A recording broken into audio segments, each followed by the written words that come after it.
Welcome back to IQ 46 Group. Oke, sebelum kita mulai, kita akan mencuci headset terlebih dahulu ya teman-teman, biar kita nggak terlalu teriak-teriak karena ini sudah malam.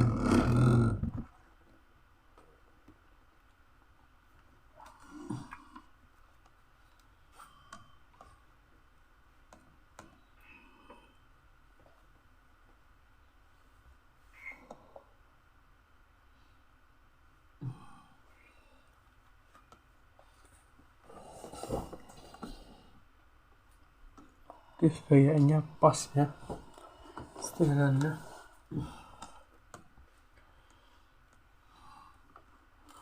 Oke, kali ini kita akan, kenapa saya taruh bunga di sini? Kalian pasti sudah tahu ini bunga apa. Coba kalian perhatikan baik-baik. Ini adalah bunga apa? Ini termasuk jarang orang ketahui bunga ini ya teman-teman, yaitu bunga Edelweiss, yang kalau di Indonesia berarti bunga ini adalah melambangkan keabadian. Mitosnya, jika kita mengasih kepada orang tercinta atau orang tersayang atau si doi kita, maka hubungannya akan langgeng. Tapi sekarang saya di sini bukan membahas mitosnya ya teman-teman, tapi bagaimana kita akan membahas fakta tentang bunga Edelweiss yang jarang diketahui oleh orang lain. Gimanakah keseruannya? Langsung saja kita intro terlebih dahulu. Lum to the mimoy, on in the hoy, open the door, IQ 46 Group. Oke, tanpa banyak bacot lagi ya teman-teman, kita akan menguak fakta tentang bunga Edelweiss ini. Oh ya, bunga Edelweiss ini dulu aku bawa dari Jogja, yaitu di Gunung Merapi, pakai dengan topi ini. Ya, kurang lebih hampir 4 tahunan yang lalu lah, 2001. Ya, kurang lebih 4 tahunan yang lalu lah. Ini sepaket belinya dengan topi ini kemana-mana. Jadi tanpa banyak bacot, langsung saja kita ke faktanya ya teman-teman. Fakta bunga Edelweiss yang kurang diketahui oleh orang lain. Para pendaki pada umumnya hanya tahu bahwa bunga Edelweiss adalah bunga abadi serta lambang mitos akan keabadian cinta. Seperti yang aku bilang di awal tadi, yang pertama itu teman-teman, bunga Edelweiss menjadi terancam karena julukan bunga abadi yang disandang dirinya secara sepihak. Sekarang makin banyak pendaki bandel yang nekat memetik bunga Edelweiss dan dibawa pulang. Yang cukup fenomenal adalah kasus 2 pendaki di Semeru yang akhirnya dihukum oleh pengelola TNBTS, di blacklist, tidak boleh memasuki awasan TNBTS seumur hidup.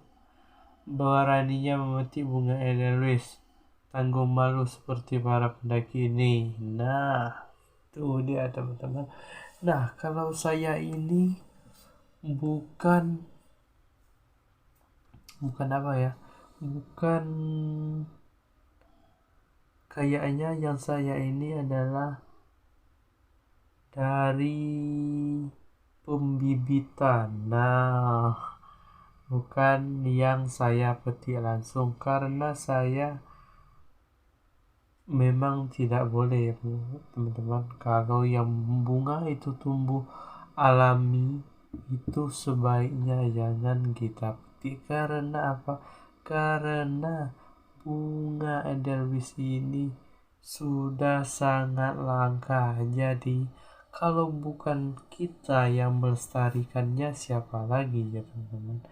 Jadi bagi kalian yang mau para pendaki itu, sebaiknya jangan memetik bunga ini. Ya mungkin kalau sekedar foto-foto saja di situ ya nggak apa-apa lah ya. Tapi kalau memetiknya ya aku minta janganlah, karena bunga ini sangat langka sekali. Dan bunga ini sudah hampir punah dimanapun. Julukan bunga abadi ini diberikan karena adanya hormon yang bisa mencegah kerontokan bunganya. Nah, lihatlah teman-teman. Aku ini dulu sekitar 4 tahun lalu belum ada sama sekali. Ya, rontoknya palingan rontok-rontok sedikit lah. Tapi secara merata, secara keseluruhan, ini masih sangat utuh ya teman-teman. Ya, meskipun ya ada beberapa bagiannya yang sudah dipotong, saya pindahkan ke tempat lain. Jadi, ya saya termasuk bangga lah ya. Meskipun saya seorang laki, tapi saya ini dengan adanya di kamar ini serasanya ya kayak gimana gitu. Sensasinya agak beda sedikit aja ya, karena bunga ini bukan sembarangan bunga, bukan bunga kaleng-kaleng, itu ini adalah bunga keabadian.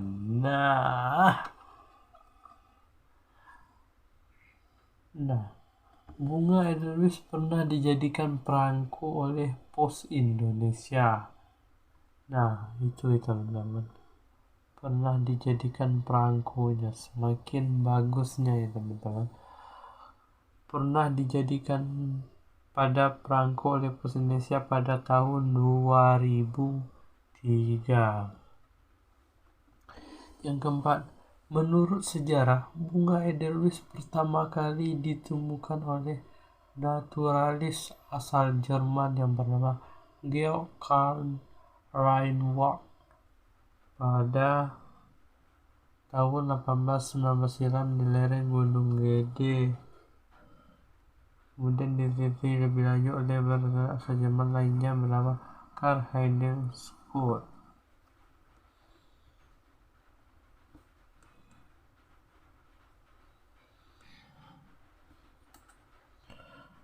Menurut sejarah,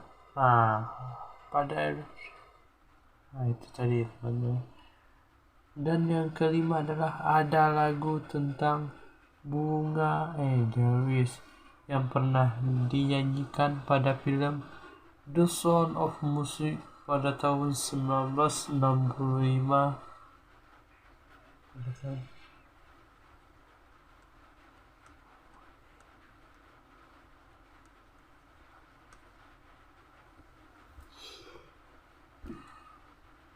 Nah,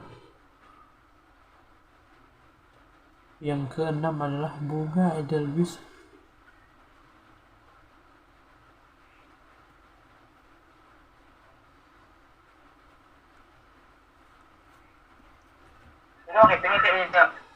Ayo. Assalamualaikum. Salam. sini nak. Enak lah Labi. Sini. Labi. Kau lihat nak wali tu. Labi. Tapi banyak tu. Wah, pakai pin nak wali pakai pin. Cair 10B tang. Saya tu ayo. Sekaligus. Nak selai lah. Boleh lah. Main ayo lah. Yalah naikin nak ikut lah. Lain tak dapat suka ya. Yalah. Yalah. Yo. Assalamualaikum. Salam.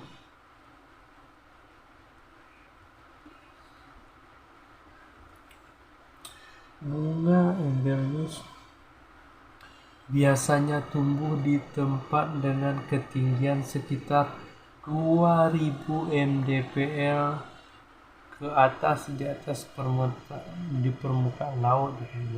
Juga tergantung dengan suhu udara dan kelembapan pada ketinggian tersebut. Pohon Edelweiss biasanya berbunga saat musim hujan telah berakhir, sehingga pancaran matahari datang secara intensif, biasanya bulan April hingga September. Nah, itu ya teman-teman. Itu adalah faktanya yang ketujuh. Faktanya yang kedelapan adalah pada pendakian Gunung Leuser dari Kedah, Kabupaten Gayo Lues, bunga Edelweiss baru dijumpai setelah perjalanan 2 hari pada ketinggian sekitar 2891 mdpl. Setelah itu tidak ditemui lagi bahwa sampai ke puncak Leuser yang memakan waktu 5-7 hari setelah tempat penemuan bunga Edelweiss tersebut. Yang ke-9 yaitu dahulu masih banyak pos pendakian yang merazia tas carrier pendaki. Gunanya untuk menemukan bunga Edelweiss di dalam carrier, untuk kemudian dikembalikan kembali ke lokasi semula oleh pendaki yang ketahuan tersebut. Sekarang sepertinya sudah mulai jarang pos pendakian yang memperlakukan kembali hal tersebut. Gunung memang sudah banyak berubah, banyak hal yang dirindukan dari gunung yang dulu. Edelweiss itu jangan dipetik. Nah, seperti yang saya omong tadi teman-teman, cukup dilihat saja dengan mengunjungi spot pemandangan Edelweiss di sini. Wah, keren, anjing.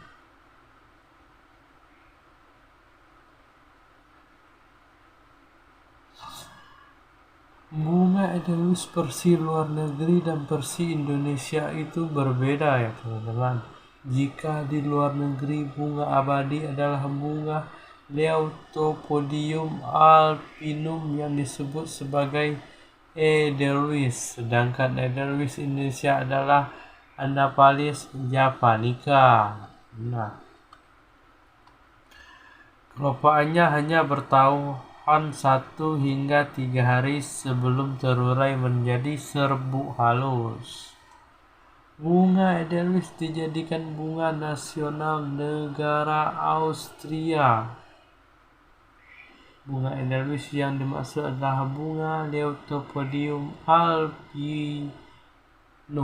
Nah, itu teman-teman. Yang ke-12 adalah bunga wisata darah tinggi. Pada wisata daerah tinggi seperti di Dieng, bunga Edelweiss yang diperjualbelikan adalah hasil budidaya petani Edelweiss. Warnanya yang beraneka ragam selain warnanya putih kecoklatan adalah hasil pewarnaan buatan.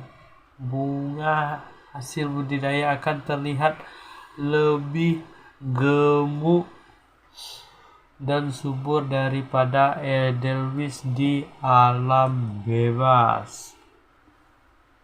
Bunga Edelweiss yang dijual pada tempat wisata tersebut ketika kita simpan pada suhu ruangan akan mengembang. Yang aku ini nggak tahu ini teman-teman, mengembang atau menguncup, nggak tahu saya. Mengembang ketika musim hujan dan akan sedikit menyusut ketika musim kemarau. Nah, sekarang ini lagi tepatnya musim penghujan, yaitu Oktober. Mulai dari biasanya ya teman-teman, musim penghujan itu September, Oktober, November, Desember. Nah, siap-siapkanlah ember kalau bulan segitu. Pohon edelweiss masih bisa kita jumpai di gunung-gunung. Tak berapa tahun ke depan masih ada atau tidak. Pohon edelweiss tumbuh rata-rata hanya setinggi 1-4 meter untuk gunung-gunung di Jawa. Berarti ini cukup rendah ya teman-teman. Jadi gampang lah ya. Di tengahnya, yang ke-15 yang terakhir adalah di tengah ancaman kepunahan edelweiss, lambat laun mitos tentang bunga ini adalah bukti cinta sejati mulai luntur. Namun masih ada beberapa pendaki yang gagap dalam menanggapi mitos ini.